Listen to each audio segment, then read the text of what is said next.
যদি কখনো এমন একটা দিন চলে আসে যেখানে টাকার জন্য আপনার মা ও বোন মিলে আপনার গলা কেটে হত্যা করে, এমন একটা কাহিনী আপনাদের শোনাবো যেটা রেশ আপনাদের ব্রেনে থেকে যাবে দিনের পর দিন।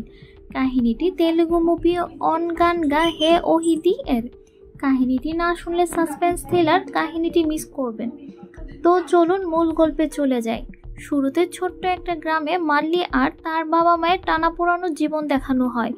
মাল্লি আর তার বাবা মা কাজ করছিল, তখন একজন সাধু এসে তাদের উজ্জ্বল ভবিষ্যতের কথা বলে আর বলে যদি তারা লোভে পড়ে তাহলে সব হারাবে। শুনে মাল্লি আর তার মা সাধুকে তাড়িয়ে দেয়। সাধু যখন বাড়ি থেকে বেরিয়ে যায় তখন একটা ছেলে বাড়িতে প্রবেশ করে, যার নাম চিন্নি। চিন্নি শহরে বড় হয়েছে আর তার শখ গ্রাম ঘুরে দেখা। সে মাল্লিদের বাড়ির সামনে এসে পানি খেতে চায়। তাকে পানি দেওয়া হয় আর জানতে চায় সে কোথা থেকে এসেছে। সে বলে সে শহর থেকে এসেছে আর গ্রাম ঘুরে ঘুরে প্রতিবেদন লেখে আর কার্টুন আঁকে। এরপর চিন্নি বলে সে পাশের গ্রামে যাবে আর সেখানে যেতে রাত হয়ে যাবে। সে মল্লির মায়ের কাছে একটা রাত তাদের এখানে থেকে যাওয়ার অনুমতি চায়। তখন মল্লির বাবা বলে তোমাকে খেতে দিয়েছি বলে কি শুতে দেব? তখন চিন্নি বলে দেখুন, আমাকে ভুল বুঝবেন না, আপনারা আমাকে যেখানে থাকতে দেবেন আমি সেখানেই থাকবো। আপনারা বললে আমি এই বাড়ির বাইরেই শোবো। চিন্নির এমন কথা শুনে মাল্লির বাবা তাকে থাকতে দেয়। কিছুক্ষণ পরে চিন্নি এসে মাল্লির বাবার কাছে চা খেতে চায়, কিন্তু তারা এতটাই গরিব যে তারা চা কেনার টাকাও ছিল না। তখন চিন্নি এটা বুঝতে পেরে মাল্লির বাবাকে পকেট থেকে টাকা বের করে দেয় আর চা নিয়ে আসতে বলে। মাল্লির বাবা টাকা নিয়ে চা কিনতে যায় আর এই ফাঁকে চিন্নি ঘুরে ঘুরে বাড়ির চারপাশ দেখতে থাকে। মাল্লি চা বানিয়ে চিন্নিকে খেতে দেয় আর দুজনে গল্প করতে থাকে। এ সময় একজন লোক এসে মাল্লির বাবার সাথে অনেক চিল্লাপাল্লা করে যায়। লোকটির কাছে মাল্লির বাবা জমি বন্দুক দিয়েছে আর সেই জমিতে কাজে যায় না বলে লোকটি তার সাথে চিল্লাচ্ছিল।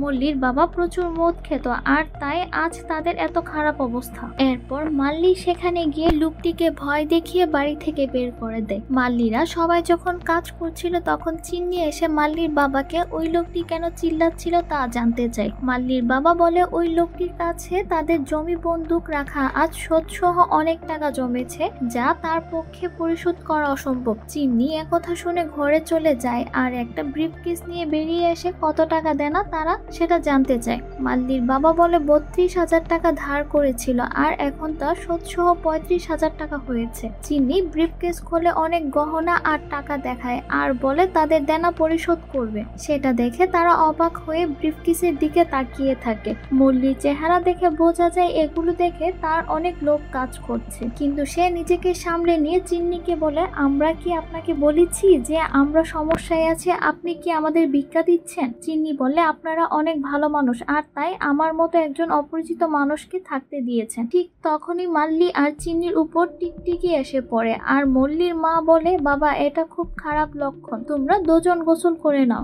মাল্লি গোসল করতে করতে কল্পনায় ভাবে সে গহনাগুলো পরে আছে আর চিন্নির সাথে সময় কাটাচ্ছে। এতে স্পষ্ট বোঝা যায় লোভে পড়ে মাল্লির চরিত্র খারাপ হতে শুরু হয়েছে। চিন্নি গোসল করে এসে চুল আঁচড়াচ্ছিল আর তখন মাল্লি আসলে সে তাকে গহনাগুলো বের করে পরে দেখতে বলে। মাল্লির মনে মনে কুমতলব বাসা বাঁধে চিন্নিকে বশ করার জন্য। সে চিন্নির কাছে গিয়ে ধীরে ধীরে কাপড় উপরে তুলতে শুরু করে আর এটা দেখে চিন্নি তাকে চড় দিতে আসে। তখন মাল্লি কথা ঘুরিয়ে নিয়ে বলে তার পা কেটে গিয়েছে, সেটা তাকে দেখাতে চেয়েছিল। তার চরিত্র খারাপ না বলে রাগ দেখিয়ে রুম থেকে বেরিয়ে যায়। রাতে চিন্নি বলে তার খুব মুরগির মাংস খেতে ইচ্ছে করছে আর তাই সে মাল্লির বাবাকে কিছু টাকা দিয়ে মুরগি কিনতে বাজারে পাঠায়। এদিকে মাল্লি সাধুর কথা ভাবে যে বলেছিল খুব শীঘ্রই তাদের কাছে সম্পদ আসবে।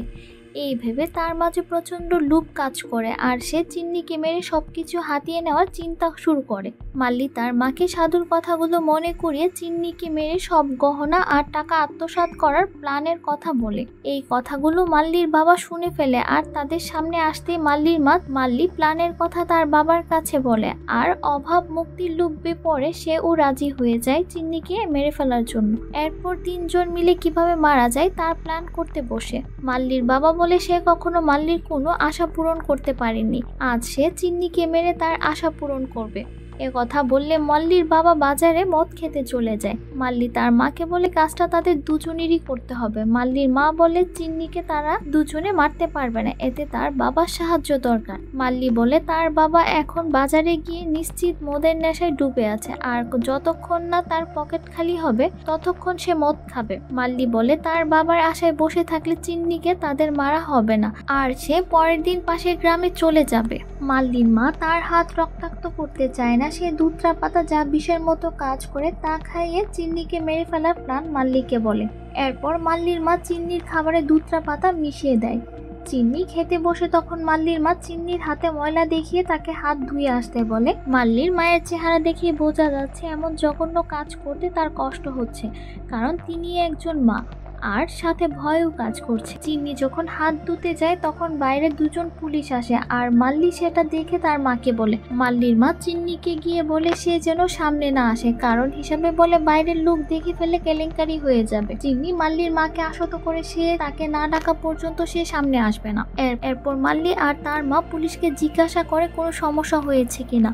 পুলিশ বলে পাশের বাড়িতে চুরি হয়েছে আর চোর পালিয়ে এদিকে এসেছে, তাই তারা চোরকে ধরতে এসেছে। পুলিশ খাবারের গ্রান পেয়ে খেতে বসে যায়, আর তখন মাল্লির মা বলে আপনারা এই এত খাবার খেয়েন না, আপনারা আমাদের অতিথি। আসলে এই সেই দুধরা পাতা মেশানো খাবার যা খেলে পুলিশ মারা যেত। মাল্লির মা খাবার নিয়ে যাওয়ার সময় হাত থেকে প্লেট পড়ে যায়। মাল্লি সেই খাবার পাশে রেখে দেয়, আর তার পোষা কুকুরটি সেই খাবার খেয়ে ফেলে আর সাথে সাথেই মারা যায়। পুলিশ খাবার খেয়ে যখন বের হচ্ছিল তখন কুকুরটিকে মরে পড়ে থাকতে দেখে জিজ্ঞাসা করে একটু আগেই তো কুকুরটি ডাকছিল, এখন এভাবে পড়ে আছে কেন? মাল্লি মিথ্যা করে বলে কুকুরটি ঘুমিয়েছে, আর পুলিশ তা বিশ্বাস করে চলে যায়। মাল্লি যখন কুকুরটিকে মাটি চাপা দিতে যাবে তখন চিন্নির সামনে পড়ে। কুকুরটি কি হয়েছে জানতে চাইলে সে চিন্নিকেও একই কথা বলে, আর চিন্নিও বিশ্বাস করে। এরপর মাল্লি কুকুরটিকে মাটি চাপা দিয়ে দেয়। চিন্নি খাবার খেয়ে শুয়ে পড়ে, আর মাল্লি একটা ছুরি নিয়ে চিন্নিকে মারতে যায়। মাল্লির মা তাকে বাধা দেয়, কিন্তু সে তাকে বলে আজ যদি চিন্নিকে না মারে তাহলে তারা সারা জীবন এমন গরিব থেকেই যাবে, আর বলতে থাকে এই টাকার জন্যই তার বিয়ে হচ্ছে না আর তাদের এমন দুর্দশা। একথা শুনে মাল্লির মা মাল্লির হাত ছেড়ে দেয়। একটা ছুরি আর কাপড় নিয়ে মাল্লি চিন্নিকে মারতে এক পা দুপা করে আগতে থাকে। তখন এ পাশে মাল্লির বাবা মদ খাচ্ছিল, আর একজন লোক এসে বলে আজকে তাকে এমন একটা সংবাদ দিবে যে সে অনেক খুশি হয়ে যাবে। তখন ফ্ল্যাশব্যাকে দেখানো হয় চিন্নি ওই দিন সকালে এই বারে এসে তার পরিচয় দিয়ে বলে গিয়েছে সে যে সোমবারের মাল্লির বাবার নাম, অর্থাৎ মাল্লির ভাই। তারা বলে তুমি সেই ছেলে যে বাড়ি থেকে পালিয়ে গিয়েছিলে। তখন চিন্নি তাদের অনুরোধ করে তার পরিচয় না বলতে তার বাবা মাকে, কিছুদিন থেকে সে নিজেই তার পরিচয় প্রকাশ করবে বলে। এরপর দৃশ্যটি বর্তমানে চলে আসে। তাদের মুখে সব শুনে মাল্লির বাবা তাড়াহুড়া করে বাড়ি থেকে বেরিয়ে পড়ে। যখন মাল্লির বাবা বাড়িতে এসে পৌঁছায় ততক্ষণে সবকিছু শেষ হয়ে গিয়েছে। মাল্লির হাতে চিন্নি জবাই হয়ে গিয়েছে। ছেলেকে এভাবে পড়ে থাকতে দেখে মাল্লির বাবা তার নাম ধরে ডাকতে শুরু করে। মাল্লির মা আর মাল্লিকে তার বাবা চিন্নির পরিচয় বলে যে সেই তাদের পালিয়ে যাওয়া সেই সন্তান বাবাই, যাকে তারা টাকার লোভে মেরে ফেলেছে। শুনে সবাই কান্নায় ভেঙে পড়ে। এরপর আবার ফ্ল্যাশব্যাকে দেখানো হয় ছোটবেলায় চিন্নি ঘুমন্ত মাল্লির চুল দুষ্টুমি করে কেটে দেওয়ায় তাদের মা চিন্নিকে অনেক মারে, আর চিন্নি ভয়ে তখন বাড়ি ছেড়ে পালিয়ে গিয়েছিল। সেই দিন থেকে চিন্নি আর কখনো বাড়িতে ফেরেনি। এরপর দৃশ্যটি বর্তমানে চলে আসে, আর মাল্লি বলে সব আমারই জন্য হয়েছে, আমি লুবে পড়ে আমার নিজের ভাইকে মেরে ফেলেছি। তখন মাল্লির মা ধুতরা পাতা মিশিয়ে খাবার খেতে থাকে, আর তা দেখে মাল্লি আর তার বাবা ও সেই ভাত খায়। এরপর তার বাবা নিজেদের উপর তুলে ছিটিয়ে কেরোসিন দিয়ে আগুন ধরিয়ে সবাই একসাথে মারা যায়। আর তখনই মুভিটি শেষ হয়ে যায়। আর মুভিটি একটা স্পষ্ট বার্তা আমাদের দিয়ে যায়, তা হলো লুপ করা মোটেই ঠিক না। লুপ মানুষকে ধ্বংসের পথে নিয়ে যায়। আমাদের সবসময় মাথায় রাখা উচিত লুবে পাপ, পাপে মৃত্যু। আশা করি মুভিটির গল্প আপনাদের অনেক ভালো লেগেছে। এমন আরো ইন্টারেস্টিং মুভির আপডেট পেতে আমাদের চ্যানেলটি সাবস্ক্রাইব করে পাশেই থাকুন। দেখা হবে নতুন কোনো গল্পে। ধন্যবাদ।